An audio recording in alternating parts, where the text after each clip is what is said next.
ఆదర్శవంతుడైన నపుంసకుడు. అపోస్తల కార్యాలు 8వ అధ్యాయం 26-40 వచనాలు. ఐథియోపియల రాణి అయిన కందాకే క్రింద మంత్రి అయి ఆమె యొక్క ధనాగారం అంతటి మీదనున్న ఐథియోపియుడైన నపుంసకుడు ఆరాధించుటకు యెరూషలేమునకు వచ్చి ఉండెను. ఇప్పుడు మనలాగా ఎక్కడుంటే అక్కడ ఆత్మతో సత్యంతో ఆరాధించే పరిస్థితి కాదు.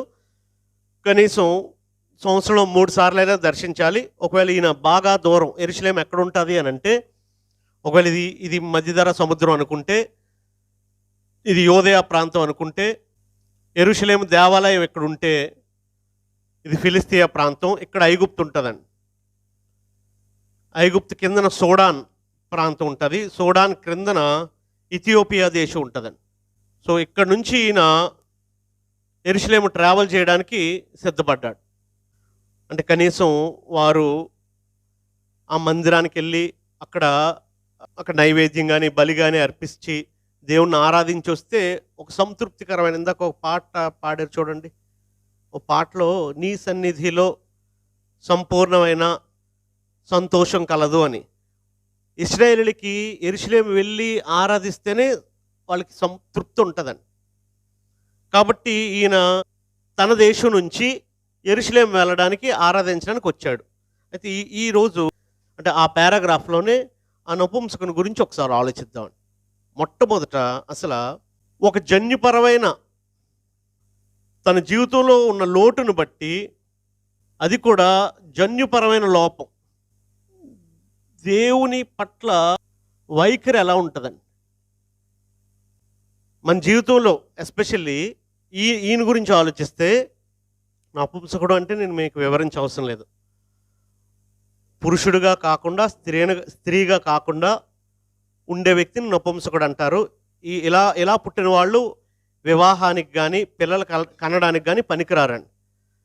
ఒకసారి ఆలోచించండి, అది ఎంత తృణీకరింపబడిన పరిస్థితితో లైఫ్లో ఎన్ని ఉన్నా సరే లైఫ్ అంతా ఒకలాంటి డిప్రెషన్తోనూ ఒకలాంటి ఇన్ఫీరియారిటీతోనూ లైఫ్ అంతా బ్రతుకుతామండి.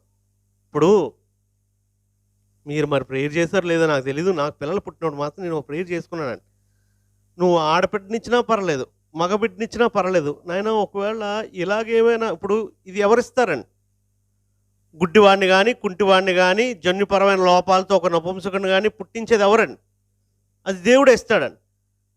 అప్పుడు ఒకవేళ దేవుడే ఇస్తే నేను ఒకవేళ తట్టుకునే శక్తి నాకు లేదు నాయన, నాకు ఆడైనా పర్లేదు మగైనా పర్లేదు అని కోరుకున్నానండి. నిజంగా నేను ప్రేయర్ చేసుకున్నానండి. మీరు ఒకసారి ఆలోచించండి, ఒకవేళ దేవుడే ఇస్తాడు, ఇది ఎవరి వ్యక్తిగత తప్పు కాదు. ఆ పుట్టిన వ్యక్తికి ఇది దేవుడే చేసాడు అని అన్నప్పుడు దేవుడి మీద ఎలాంటి వైఖరి ఉంటుందండి? భక్తి వస్తుందా? ప్రేమ వస్తుందా? దేవుని మీద కోపం వస్తుందా? చెప్పాలంటే అందరి బ్రతుకులు బాగున్నాయి, నా బ్రతుకు నువ్వు ఇలా చేసేవని ఒకలాంటి కోపం వస్తుందండి. దేవుడి మీద వ్యతిరేక స్వభావం వస్తుందండి. దేవుడిని తృణీకరించే స్వభావం వస్తుంది తప్ప ఆరాధించే స్వభావం, భక్తి స్వభావం రాదండి. సరే పోనీ అంటే ఆయన గురించి అలా పక్కన పెట్టండి. మనలో లైఫ్లో అంత పెద్ద లోటు లేదు. ఉన్న చిన్న చిన్న లోట్లను బట్టి దేవుణ్ణి మీరు వ్యతిరేకిస్తున్నారా, భక్తితో ఉన్నారా? ఇప్పుడు ఇశ్రాయేలీలు నడిచారండి, ఐగుప్తు నుంచి కనానికి నడిచేటప్పుడు వాళ్ళు దేవుని మీద అనేక సార్లు సనిగిరి అని ఉంది. ఎందుకు సనిగారు చెప్పండి? వాళ్ళకి ఏదో లోటు, ఆహారం దక్కలేదని, వసతి బాగాలేదని, ఏటి సామాన్లు ప్రతిరోజు సర్దుకోవడం ఎత్తుకోవడం అని దేవుడి మీద సనిగారండి. మనకుండే చిన్న చిన్న లోపాలను బట్టి దేవుని మీద సనిగే స్వభావమా మంది, లేకపోతే నపుంసకుడిలాగా చాలా భయంకరమైన స్థితి కలిగిన అక్కడ కూడా దేవుడిని భక్తితో ఆరాధించడానికి ఆయన సిద్ధపడిన స్థితి? ఒకసారి దాంతో కంపేర్ చేసుకుంటే మనకుండే చిన్న చిన్న లోపాలు మనం ఏం చేస్తుంది తెలుసండి? అందరూ బాగున్నారు, నా బతికే బాగలేదు, వాళ్ళందరూ బాగా తింటున్నారు, నేనే సరిగ్గా తినలేకపోతున్నాను, అందరికీ ఆరోగ్యం ఉంది, నాకే ఆరోగ్యం బాగాలేదని దేవుణ్ణి మాటికి తృణీకరిస్తామని. మీరు తృణీకరించే వాళ్ళు ఇప్పుడు మీరు చెప్పండి. అంటే నేను పేర్లు చెప్తున్నాను కాదు, మన సహోదరు డేవిడ్ రాజు గారు కానీ దామోదర్ గారు కానీ వాళ్ళ ఇంట్లో ఇలాంటి సమస్య ఉందండి. ఇప్పుడు ఎవరికి చెప్పగలరండి? అది దేవుడే ఇచ్చిందండి. ఒకవేళ మనం చేయలేమండి, నేను చెప్తున్నాను. వారికి ఉన్నంత విశ్వాసం మనకు లేదండి, వారికి ఉన్నంత ఓపిక మనకు లేదండి. ఇప్పుడు ఎంతో విశ్వాసంతో దేవుడి మీద తృణీకరించకుండా మనకి ఇవ్వబడిన స్థితిలోనే దేవుని మహింపరచడం అనేది చాలా గొప్ప గొప్ప గొప్ప స్థితి అండి. జనరల్గా అలాంటి స్థితి కానీ మనకుంటే దేవుడి మీద వ్యతిరేక భావం వచ్చేస్తుంది. దేవుడు పక్షపాతి, అన్యాయస్తుడు అనే భావన పెరిగిపోద్దండి. తెలియకుండానే అలాంటిది డెవలప్ అయిపోద్దండి. దేవుని పట్ల వైఖరి ఎలా ఉందో ఆలోచించండి.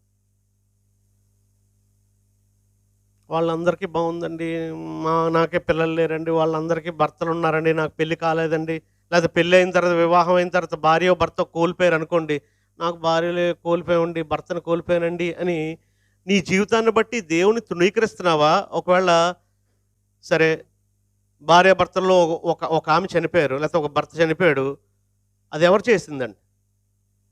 మీకు ఇవ్వబడిన స్థితి, మీరున్న స్థితిలోనే దేవుని మహిమపరచండి అని అన్నాడండి. 1 కొరింథీ పత్రిక 7వ అధ్యాయం 17వ వచనం చూడండి. ప్రతివానికి ఏ స్థితి నియమించనో దేవుడు ప్రతివాన్ని ఏ స్థితి యందు పిలిచెనో ఆ స్థితి ఎందే నడుచుకొనవలెను.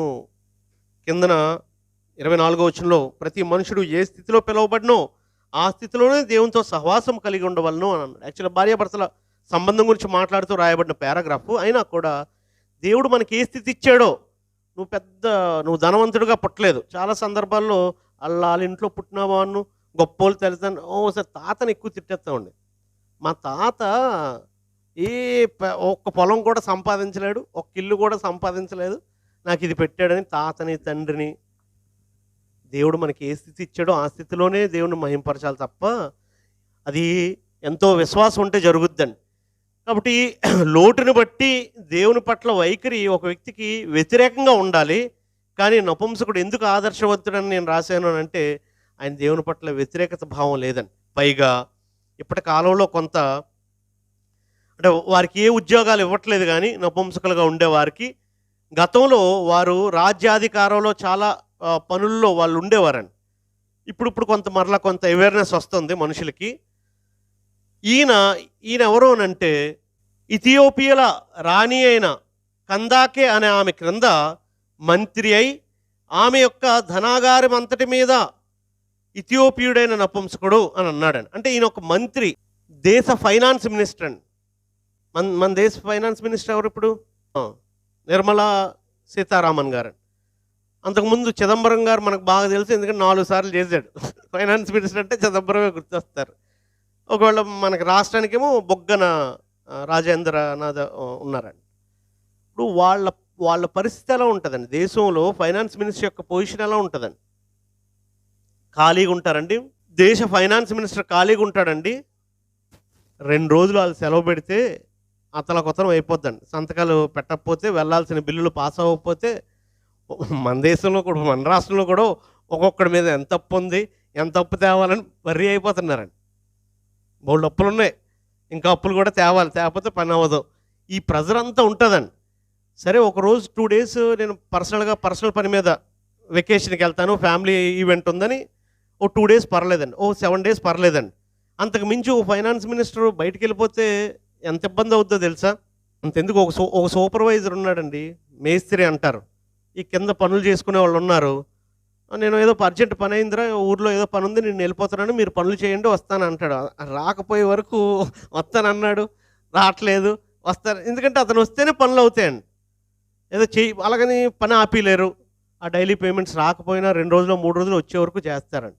సో ఒక సామాన్యమైన ఒక సూపర్వైజర్ రాకపోతేనే, ఒక మేస్త్రి రాకపోతేనే పనులు ఆగిపోయినప్పుడు ఒక దేశ ఫైనాన్స్ మినిస్టరు ఎన్ని రోజులు ఉండడో తెలుసండి?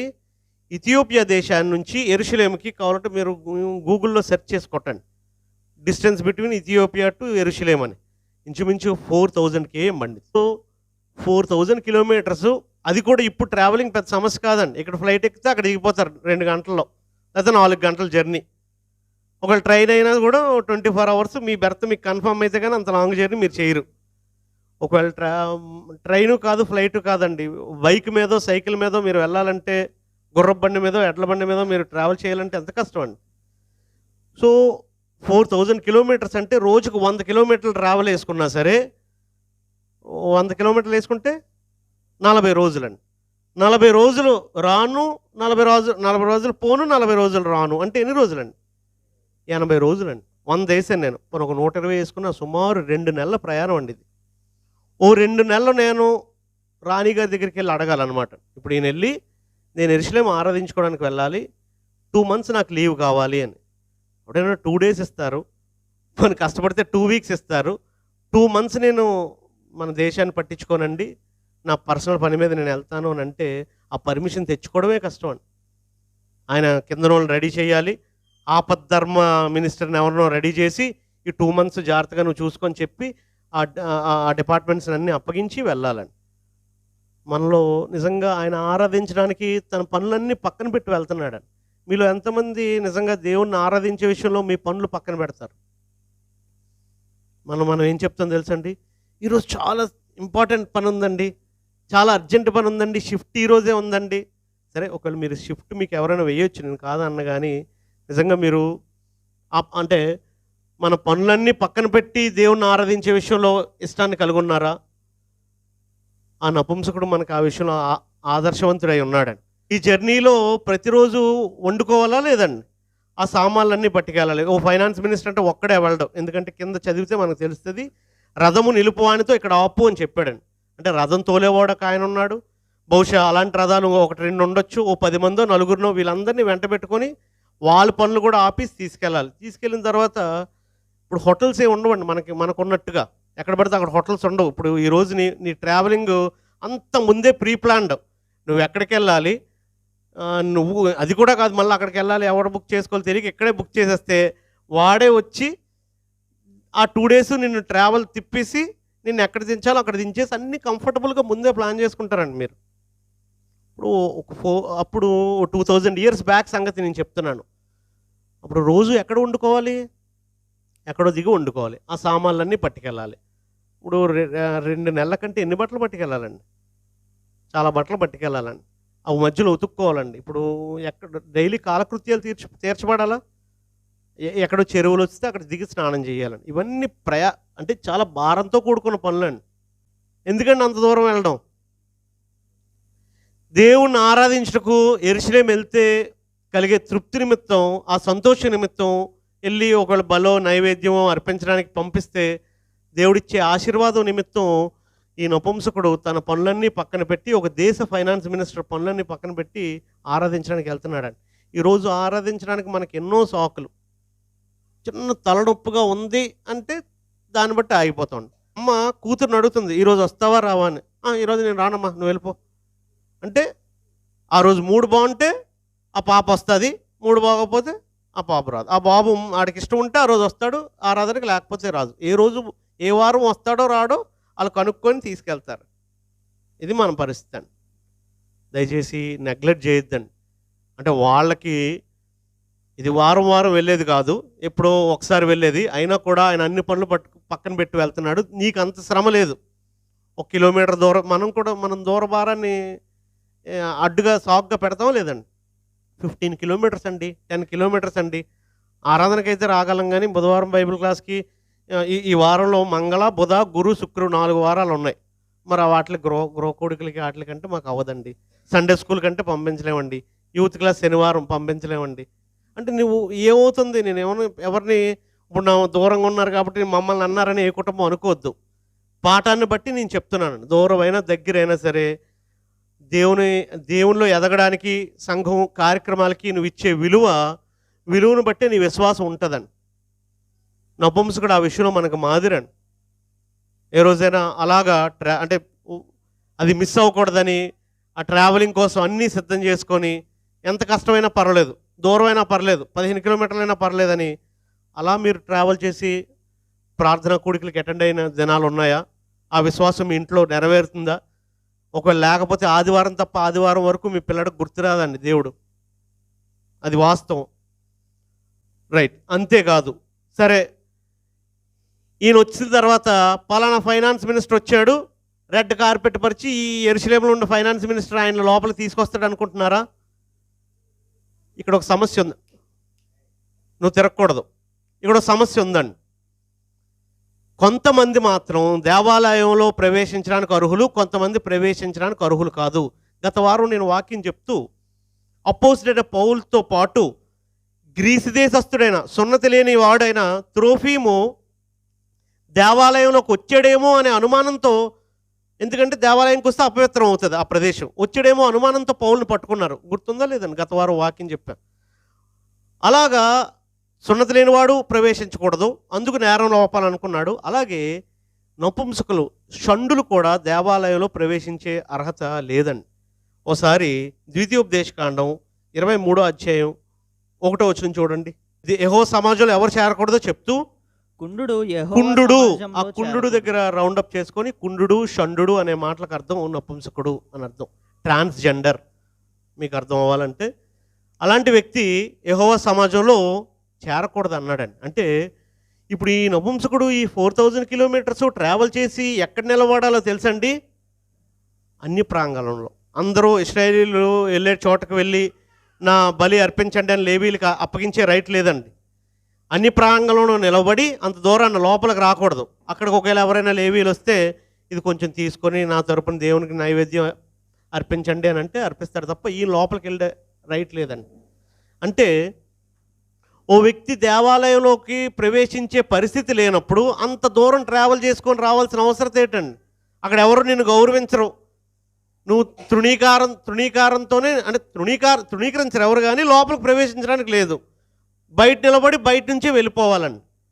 మీలో ఒకవేళ ఎవరైనా అలాంటి పరిస్థితిలో ఉంటే ఏమంటారు తెలుసండి? అంత అవసరం లేదు. ఒక్క మాట బ్రదర్ ఎవరైనా ఏదైనా అన్నారని నేను రాను, పలానా బ్రదర్ ఏదో అన్నారు నేను సంఘానికి రాను, పలానా బ్రదర్ ఏదో అన్నారు నేను ఆ కార్యక్రమానికి రాను, పలానా బ్రదర్ ఏదో అన్నాడు నేను అక్కడి నుంచి అక్కడికే వెళ్ళిపోవాలంటే ఎవడొస్తారండి సంఘానికి? ఒకవేళ నిజంగా అదే పద్ధతి ఈరోజుకి కూడా ఉండుంటే, అంటే గ్రీస్ దేశస్థుడు, అవయవ లోపాలు ఉండేవాడు, ఇలా జన్యుపరమైన లోపాలు ఉండేవాడు లోపలికి రాకూడదంటే మనలో ఎంతమంది రాగలవండి?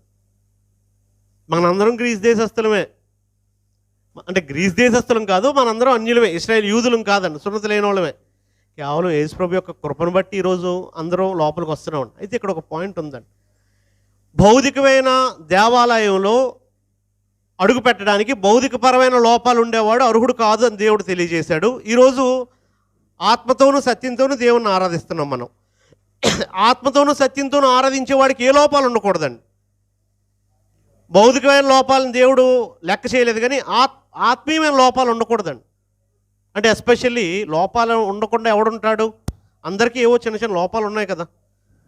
అయితే మరణకరమైన పాపం అన్నాడండి. చంపవలసినవి కూడా చంపకుండా కూడా ఈరోజు సంఘానికి ఒకవేళ వస్తూ ఉంటే ఓ వ్యక్తి సంఘానికి రావడం అంటే ఎవరైనా రావచ్చండి, తలుపులు ఉంటే ఎవరైనా లోపల కూర్చోవచ్చు, రాకూడదని కాదు నేను చెప్పేది.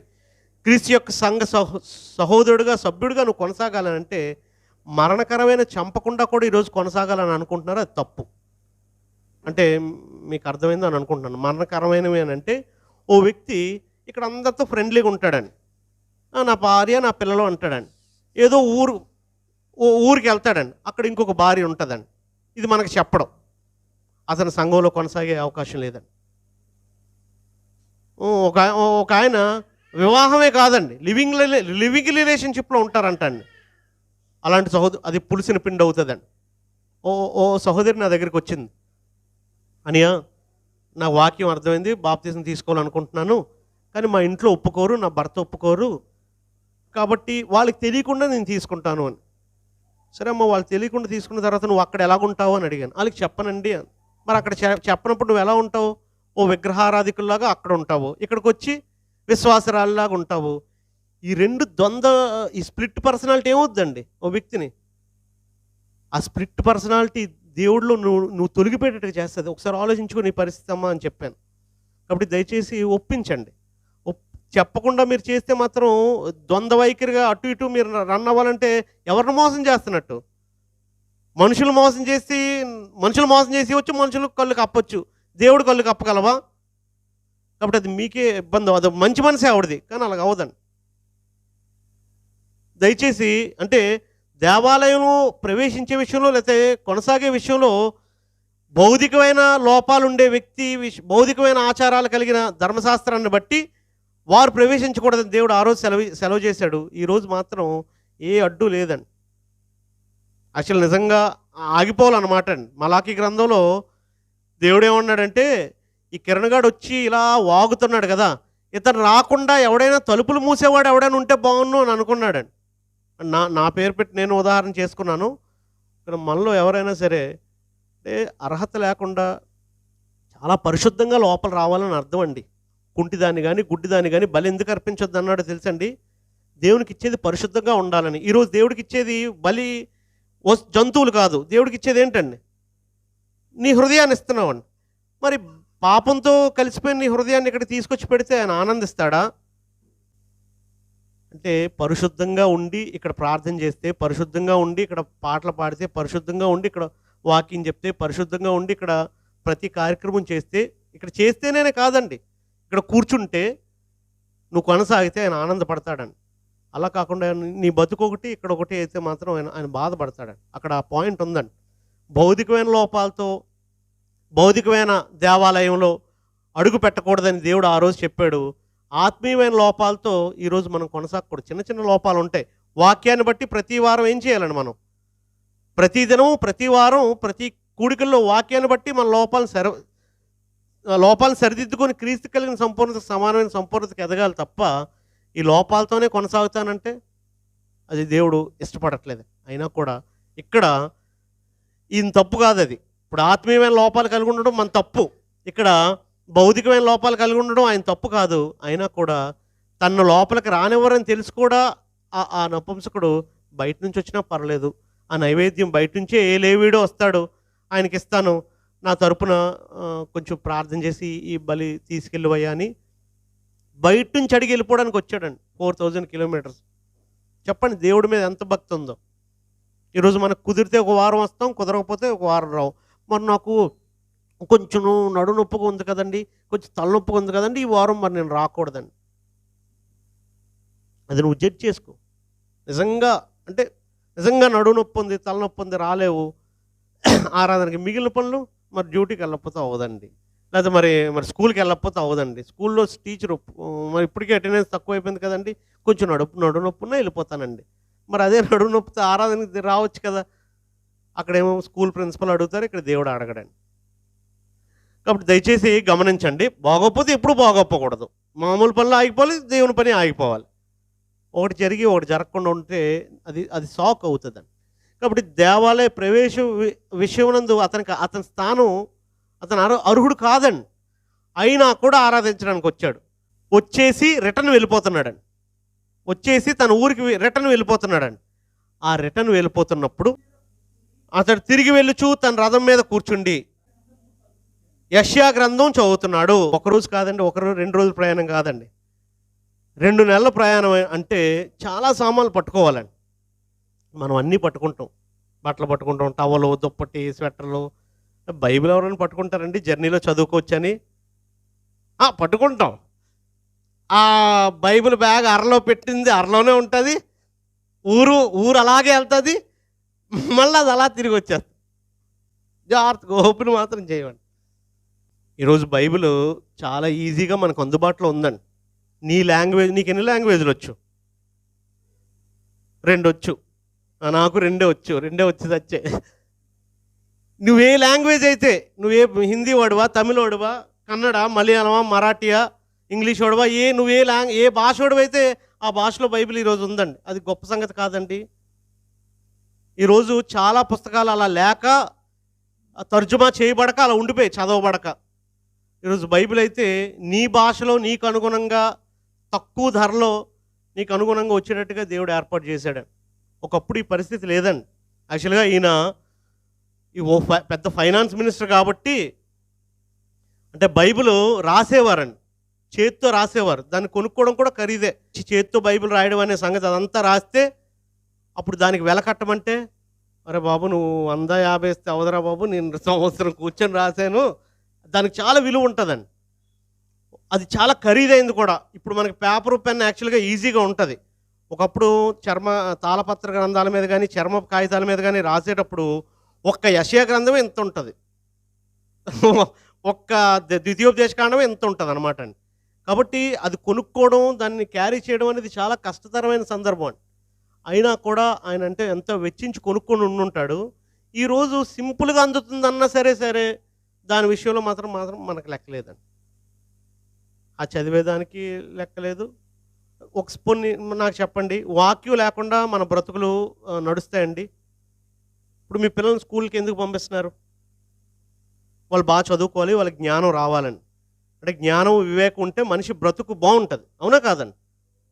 చదువు ఉండాలి, వివేకం ఉండాలి. ఇవి లేకపోతే ఆ మనిషి ఏమవుతాడు? ఆడు బ్రతుకు అస్తవ్యస్తంగా ఉంటుంది. భౌతికమైన జీవితానికి విద్య వివేకం ఎంత ముఖ్యమో, ఆత్మీయమైన జీవితానికి దేవుని జ్ఞానం మరి అంత ముఖ్యం కాదా? దేవుని జ్ఞానం లేకపోతే మన బ్రతుకులు ఎలా ఉంటాయి తెలుసండి? వాక్యం లేకపోతే తీరు తెన్ను లేనట్టు ఉంటాయండి. ఓ మంచి జీవితం కావాలంటే మరి దేవుని జ్ఞానం కావాలి కదండి, చదవాలి కదండి. కానీ వాక్యం పట్ల మనకి చాలా తక్కువ, అంటే తేలిక భావం ఏమో మరి నాకు తెలీదు. మీరు అందుకే పెన్స్ పట్టుకోండి పిల్లలు. ఒక్క ఒక్క ఒక్క అండర్లైన్ ఇక్కడ చేస్తే మీ మైండ్లో పడుతుంది. మన బైబిల్ ఒక నోట్స్ లాగా ఉండాలండి. నేను యూత్ క్లాస్లో కూడా అదే చెప్పాను. నా బైబిల్ పాడైపోతే నీట్గా ఉండాలని అనుకోకూడదండి. ప్రతి పారాగ్రాఫ్ అండర్లైన్ చేస్తూ ఆ పారాగ్రాఫ్ ఏమంటారు ఇప్పుడు, అంటే ఉదాహరణకు చూపిస్తున్నాను. ఆ పారాగ్రాఫ్ ఏముంటుందో ఆ పక్కన రాసేసుకుంటానండి. మరి మీకు అలాగ బైబిల్ పాడు చేయడం ఇష్టం లేదు, నాకు నీట్గా ఉండాలి చదువుకోవడానికి అన్నప్పుడు రీడింగ్ బైబిల్ ఒకటి పెట్టుకోండి. నీట్గా ఉంచుకోండి, దాని మీద ఒక్క చుక్క పెట్టద్దు. ఇంకొక బైబిల్, స్టడీ బైబిల్ పెట్టుకోండి. అందులో మాత్రం ఫుల్ ఆఫ్ ఇన్ఫర్మేషన్ రాసుకోవాలండి. అది రాసుకుంటేనే చదువు అంటే నీకు అది అర్థమవుతుంది. అప్పుడు అంటే వాక్యం పేతురు ఏమన్నాడంటే, వేకు చుక్క వలె, ఒక వ్యక్తికి వేకు చుక్క వలె వెలిగిచ్చేదని అన్నాడండి. వాక్యం విషయంలో చాలా మాటలు ఉన్నాయి. వాక్యం నీరు వంటిది, వాక్యం మనకి కాళ్ళకి దీపం లాంటిది. అంటే గాఢాంధకారంలో ఓ చిన్న లైట్ ఉంటే నువ్వు నడవగలుగుతావు, లేకపోతే తెలియదండి. కాబట్టి ఈ వాక్యాన్ని చాలా వాటితో పోల్చాడు. అలాంటి వాక్యాన్ని నిర్లక్ష్యం చేయొద్దు. ఈయనైతే ట్రావెలింగ్లో వాక్యం చదువుకోవాలనుకున్నాడంటాడు. మనం ట్రావెలింగ్లో గేమ్స్ ఆడుకుంటాం, ట్రావెలింగ్లో ఇంకేదైనా వేరే వాటికి. కానీ ఈ ట్రావెలింగ్లో ఈ బుక్ చదివేయాలని అనుకుని మీ ఎంతమంది అనుకున్నారండి? ఎఫ్సి పత్రిక చదివేస్తాను, ఎఫ్సి పత్రిక మీద కామెంటరీ రాస్తాను, లేకపోతే హెబ్రీ పత్రిక చదివేస్తాను, ఈ ట్రావెలింగ్లో ఈ బుక్ నేను స్టడీ చేస్తాను ఎంతమంది అనుకున్నారండి?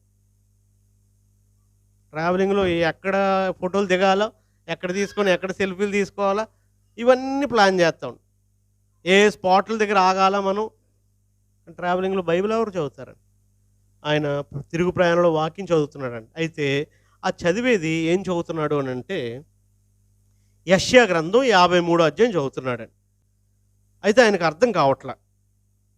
అతడు లేఖనందు చదువుచున్న భాగమేదనగా ఆయన గొర్రెవలే వదకు తేబడెను, బొచ్చు కత్తిరించు వాని ఎదుట గొర్రెపిల్ల ఎలాగు మౌనంగా ఉండునో అలాగే ఆయన నోరు తెరవకుండెను. ఆయన దీనత్వమును బట్టి ఆయనకు న్యాయ విమర్శ దొరకకపోయెను. ఆయన సంతానమును ఎవరు వివరింతురు? ఆయన జీవము భూమి మీద నుండి తీసివేయబడింది అనే ఈ యెషయా గ్రంథం 53వ అధ్యాయం కదండి. మనం ప్రతి ఆదివారం యేసుప్రభు యొక్క మరణాన్ని జ్ఞాపకం చేసుకుంటూ చదువుకునే అధ్యాయం. అంటే మనకంటే తెలిసిపోయింది, కానీ ఆ చదువుతున్న ఆయనకి అది అర్థం కావట్లేదండి. ప్రవక్త ఎవని గూర్చి ఇలాగ చెప్తున్నాడు, తన్ను గూర్చియా వేరొకను గూర్చియా అనే డౌట్ ఆయన చదువుతున్నాడు. ఎవరి గురించి చెప్పబడిందో అర్థం కాలేదు. అప్పుడు దేవుడు ఏం చేశాడంటే, ఫిలిప్పు అనే సువార్తికుడిని పంపించాడండి. ఏదో యాదృచ్ఛికంగా కలవలేదండి వాళ్ళు. సరదాగా ఏదో టిఫిన్ సెంటర్ దగ్గర ఆగి మీ ఊరేంటి మా ఊరేంటి నువ్వేం చదువుతున్నావు అని అడగలేదండి. దేవుడు పరలోకంలో నిర్ణయించుకున్నాడు, తిరుగు ప్రయాణంలో వెళ్తున్న నపుంసకుడు కన్వర్ట్ అవ్వాలి, తిరుగు ప్రయాణంలో వెళ్తున్న నపుంసకుడికి వాక్యం తెలియాలి. కాబట్టి ఫిలిప్పు అర్జెంట్ సమరయలో ఉన్న ఫిలిప్పుని వెంటనే లాక్కొని వచ్చి రథం కంటే స్పీడ్గా ఆయన దగ్గరికి వెళ్ళేటట్టుగా దేవుడు పరలోకంలో నిర్ణయించాడండి నపుంసకుని రక్షణని. అది ఎంత గొప్ప సంగతో తెలుసా? నువ్వు వెళ్ళి అర్జెంటుగా ఆయన కలుసుకో. అప్పుడు ఆయనేమో రథం మీద చదువుతున్నాడు, ఈయనేమో పరిగెత్తుకుంటూ నువ్వు చదువుతుందా నీకు అర్థమవుతుందా అని అడిగాడండి ఫిలిప్పు.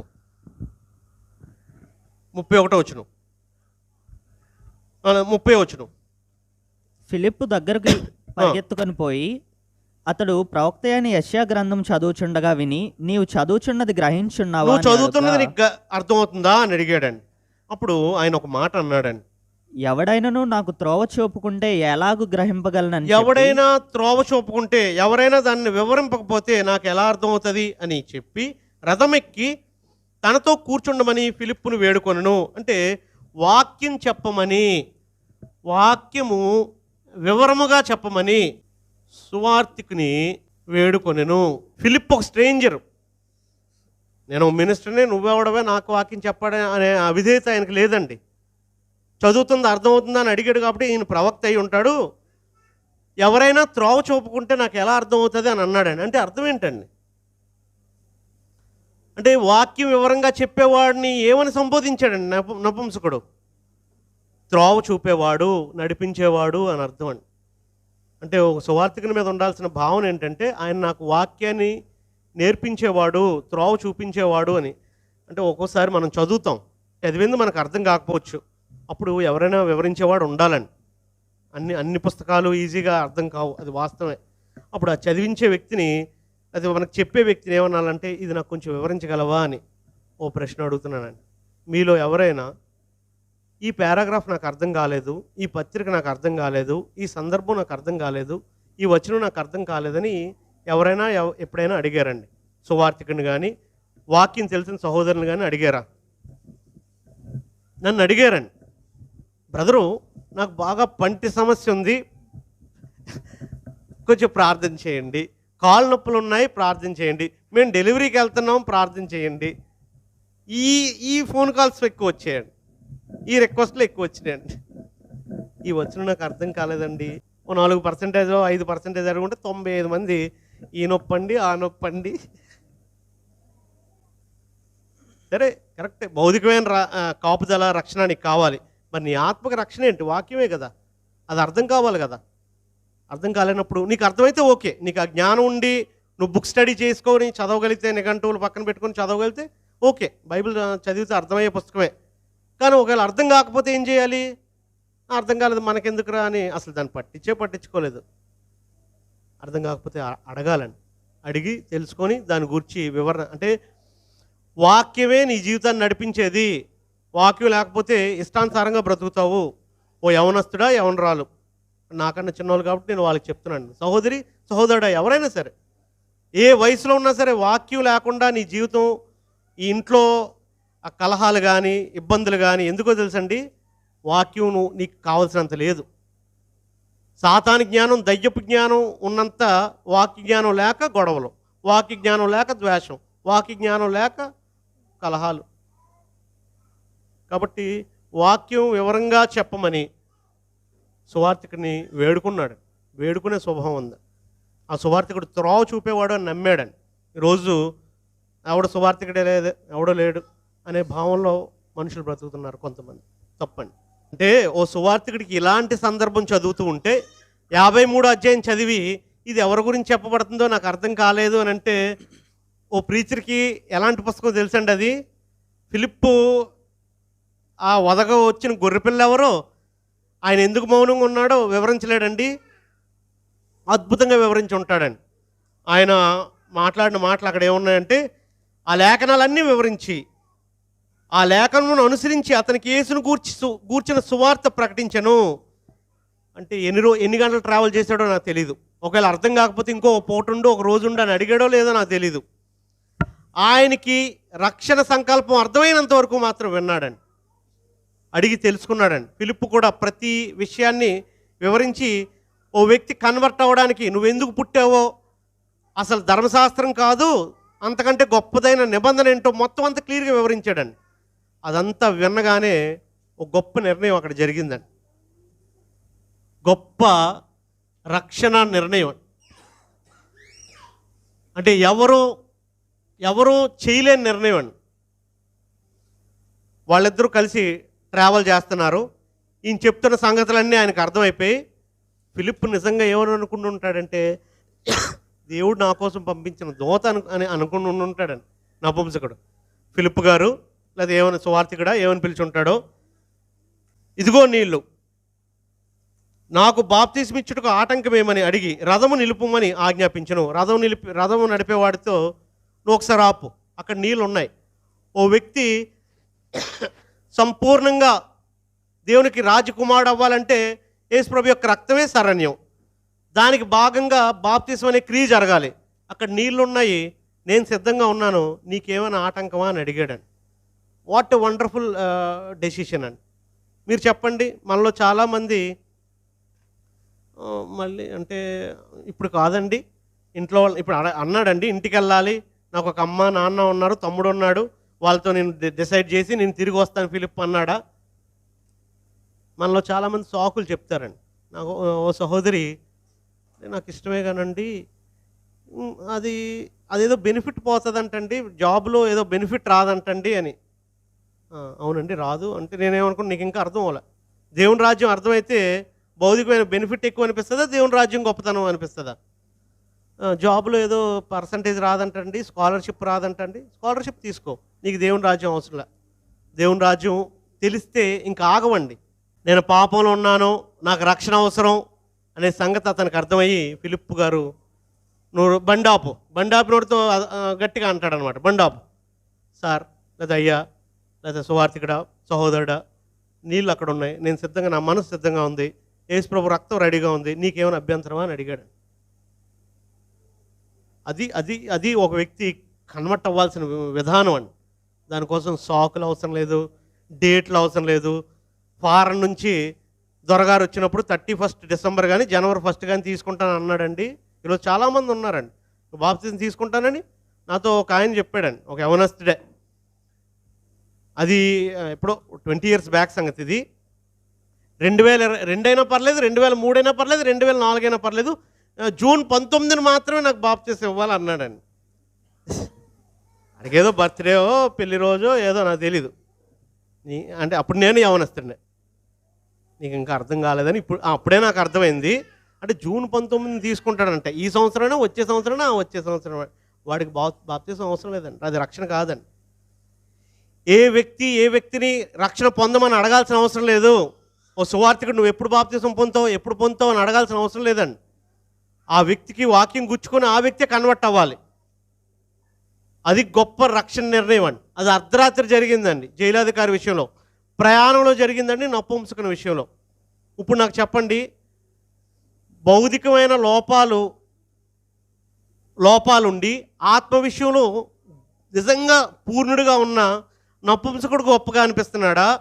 భౌతికంగా మంచి ఫిట్గా జబర్దస్త్గా ఉన్నారండి ఒక్కొక్కడు, కానీ ఆత్మ విషయంలో కుళ్ళిపోయి ఉన్నామండి. మనం గొప్పగా అనిపిస్తున్నామా? ఆ జన్యుపరమైన లోపాలతో ఉన్న ఆ నపుంసకుడే ఆదర్శవంతుడండి. అందుకోసమే దేవుడు ఫిలిప్పు అర్జెంటుగా వెళ్ళి ఆయన కన్వర్ట్ అవ్వడానికి ఇలాంటి గొప్ప నిర్ణయం తీసుకునే మనసు ఉంది కాబట్టి ఫిలిప్పుని పంపించాడు. తర్వాత చూస్తానండి, ఇంటికి వెళ్తానండి అని అనుంటే పంపించడు ఫిలిప్పుని.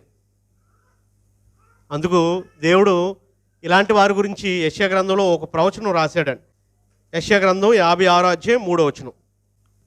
యెహోవాను హత్తుకొను అన్యుడు, నిశ్చయంగా యెహోవా తన జన్లో నుండి నన్ను వెలివేయనని అనుకొనవద్దు. షండు అంటే నపుంసకుడు అని అర్థం అండి. షండు నేను ఎండిన చెట్టు అని అనుకోవద్దు. యెషయా ఎప్పుడో ప్రకటించాడండి. నేను నియమించిన విశ్రాంతి దినాలని ఆచరించు నాకు ఇష్టమైన వాటిని, అంటే నా నీతిని కొనసాగించే షండు ఎవడైనా ఉంటే అతని విషయంలో దేవుడు ముందే ఇచ్చిన ప్రవచనం ఏంటో తెలుసండి, చదవండి. నా నిబంధనలను ఆధారం చేసుకొని నా షండులను గూర్చి, అలాంటి షండుల గురించి యెహోవా ఎలా సెలవిచ్చున్నాడు? నా ఇంటను నా ప్రాకారముల్లోను ఒక భాగ్యమును వారికి ఇచ్చేదను. ఒక భాగమును నా ఇంట యెహోవా చెప్తున్న మాట అండి. నా ఇంట ఒక భాగం నేను వాళ్ళకి ఇస్తాను. అంతకంటే ఆశీర్వాదమా? దేవుని ఇంట్లో ఒక చోటు ఇస్తాడంటండి అలాంటి వారికి. 2 కొడుకులు కూతుర్లు. ఒకవేళ పురుషుడైతే కొడుకు అని పిలిపించుకుంటాడు, స్త్రీ అయితే కూతురు అని పిలిపించుకుంటది. కొడుకులు కూతుర్లు అనిపించుకున్నట్టు కంటే శ్రేష్టమైన పేరు నేను పెడతాను అన్నాడండి. అంతకంటే ధన్యత ఉందా? ఒకవేళ భౌతికంగా ఆయన లోపాలు కలిగి ఉండొచ్చండి. ఒకసారి ఆయన మాదిరిని మనం ఆలోచిస్తే, ఆరాధించడానికి యెరూషలేము వచ్చాడు. జన్యుపరమైన లోపాలుండి దేవుని పట్ల వ్యతిరేకత లేదండి. ఈరోజు మనకి చిన్న లోపం ఉంటే, నాకే ఇంట్లో అనారోగ్యం ఉంది, మా ఇల్లే గడవట్లేదు, అందరి ఇల్లులు బాగున్నాయని నీకుండే లోపాన్ని బట్టి సనుగుతా ఉండి ఇశ్రాయేలీలాగా. ఈయన మాత్రం దేవుని పట్ల భక్తిభావంతో వచ్చాడండి. 2 అంత పనులన్నీ పక్కన పెట్టి, ఓ ఫైనాన్స్ మినిస్టర్ పనులన్నీ పక్కన పెట్టి దేవుణ్ణి ఆరాధించడానికి వచ్చాడు. ఈరోజు మనం ఆ ప్రయాణ భారం, దూర భారాన్ని లెక్క చేయలేదండి. ఎక్కడ వండుకోవాలో, ఎక్కడ తినాలో, ఎక్కడ స్నానం చేయాలో, ఎక్కడ బట్టలు ఉతుక్కోవాలో ఆ జర్నీలో ఆ 2 నెలలు అవన్నీ పడతాను నేను. నేను ఆరాధనకి వెళ్తే నాకు తృప్తి. పోనీ ఇంత వెళ్ళిన తర్వాత ఆ దేవాలయం ప్రవేశం ఉందా? లేదు. బయట నుంచి బయటే వెళ్ళిపోవాలి, పర్వాలేదు. ఆ దూరం నుంచి అయినా పర్వాలేదు. నేను నేను అప్పగిస్తాను, లేదా ఏ నైవేద్యం లేవీకి ఎవరికో ఇస్తాను అనుకున్నాడు. పోనీ దర్శనం అయిపోయింది. తిరిగి వచ్చేటప్పుడు నేను ఎవరు నిందించట్లేదు. భౌతికంగా దర్శనం అని వెళ్తారండి. ఇక్కడ అంటే వాళ్ళు చూస్తేనే తృప్తి. హిందువుల్లో కొంతమంది చూస్తేనే దర్శనం అంటారు, చూస్తేనే తృప్తి. కొండకో ఎక్కడికి వెళ్ళి వస్తారు. వెళ్ళినంత వరకు ఒకలాగా ఉంటుందండి. ఇప్పుడు మాల వేసుకుంటాడు, లేకపోతే ఎలాగో చేస్తాడు. రిటర్న్ ఎలాగుంటుందండి? 40 రోజుల నుంచి ఉల్లిపాయ తినలేదు, 40 రోజుల నుంచి మందే ముట్టలేదు, 40 రోజుల నుంచి మాంసమే ముట్టలేదు అని దిగ్గానే. నేను ఎవరు నిందించట్లేదు, అలాగ ఉన్నారండి మనుషులు. ఈయన రిటర్న్ జర్నీలో అయిపోయింది కదా, అప్పుడు కూడా వాళ్ళు భౌతికమైన దర్శనమే. అది దేవాలయం అంటే భౌతికమైన ఆరాధన, ఆత్మ సంబంధమైన ఆరాధన కాదు. అయినా కూడా దేవాలయంకి వెళ్ళి వచ్చిన తర్వాత వదిలేశాడండి. వచ్చిన తర్వాత రిటర్న్లో కూడా మళ్ళీ అదే పట్టుకున్నాడండి. రిటర్న్లో కూడా ఆ భక్తినే కంటిన్యూ చేస్తున్నాడండి. వాక్యాన్ని వివరంగా చెప్పమని సువార్థికుడిని వేడుకున్నాడండి. వెంటనే నిర్ణయం తీసుకున్నాడండి, ఇంకేం ఆలోచించలేదండి. ఇప్పుడు నాకు చెప్పండి, అక్కడ ఆఖరిగా రాయబడిన మాట ఏముందో తెలుసండి? బాప్తిసం తీసుకున్న తర్వాత ఫిలిప్ వెళ్ళిపోయాడు. మళ్ళీ ఆయన ఫిలిప్ కనబడలే. ఈయన ఆనందంతో తన దేశానికి వెళ్ళిపోయాడు అంటండి. ఇంటికి వెళ్ళి ఆ ఆనందాన్ని ఎంతమందితో పంచుకున్నాడో నాకు అనిపిస్తుంది. ఎంతమందిని ఇన్ఫ్లుయెన్స్ చేశాడో అక్కడికి వెళ్ళి, నేను రక్షణ పొందాను అని. ఒకవేళ భౌతికమైన ధర్మశాస్త్రానికి సంబంధించి ఆయన వెలుపటివాడు, రెండో వ్యక్తే. మొదటి స్థానం లేదు షండుడికి. కానీ క్రీస్తుప్రభు యొక్క సంఘంలో ఆయన ప్రథమ పురుషుడే. యేసు ప్రభు తర్వాత ఆయన కూడా అందరితో పాటు, అంటే శరీరానికి సంబంధించిన లోపాలను ఏమీ లేదండి. ఆ శరీరానికి సంబంధించిన లోపాలను పక్కన పెడితే దేవుని స్వభావం అయిన ఆత్మ, తన పోలిక తన స్వభావం ఏంటండి? ఆత్మ శరీరమా? ఆ ఆత్మతో పోల్చుకుంటే దేవుడు ఎవరిని ఆదర్శవంతుడిగా అనుకుంటాడు? ఈరోజు నాకేమనిపిస్తుందంటే అన్ని విషయాల్లో మనకి నపుంసకుడే ఆదర్శవంతుడు. అన్ని ట్రబుల్స్ ఉన్నా, అన్ని ఇబ్బందులు ఉన్నా, అన్నిట్లో నిజంగా అన్ని విషయాల్లో, వాక్యం చదివే విషయంలో, దేవునికి ప్రార్థనకి వెళ్ళే విషయంలో, ఆ దూరభారాన్ని లెక్క చేయకుండా ఉండే విషయంలో, సువార్థికుడిని నాకు వాక్యం చెప్పమని అడిగే విషయంలో, రక్షణ నిర్ణయం తీసుకునే విషయంలో, అన్ని లోపాలు లేకుండా ఫిట్గా ఉన్న మనం లోపాలు కలిగి ఉండే, భౌతికంగా ఉండే నపుంసకుడు, అంటే ఆత్మీయంగా మనం ఫిట్గా లేవండి. నపుంసకుడే కరెక్ట్గా ఉన్నాడు. ఆయన మనకు ఆదర్శవంతుడు. అందుకే ఆదర్శవంతుడైన నపుంసకుడు అన్నాను. చెప్పండి, కాదంటారా? నపుంసకుడు మనకు మాదిరి కాదంటారా? మనకు మాదిరేనండి మనం నేర్చుకోవడానికి. ఇలాగా నీ జీవితంలో కూడా ఈరోజు నపుంసకుడిని చూసి మనం ఎలాగా పాఠం చెప్పుకుంటున్నామో, మనల్ని చూసి, మన జీవితాన్ని చూసి వేరే వాళ్ళు ఆదర్శప్రాయంగా తీసుకోవాలండి. అలాంటి మాదిరిని మనందరం కొనసాగించాలని కోరుతున్నాను. నాకు ఇచ్చిన సమయాన్ని బట్టి వందనాలు తెలియజేస్తున్నాను.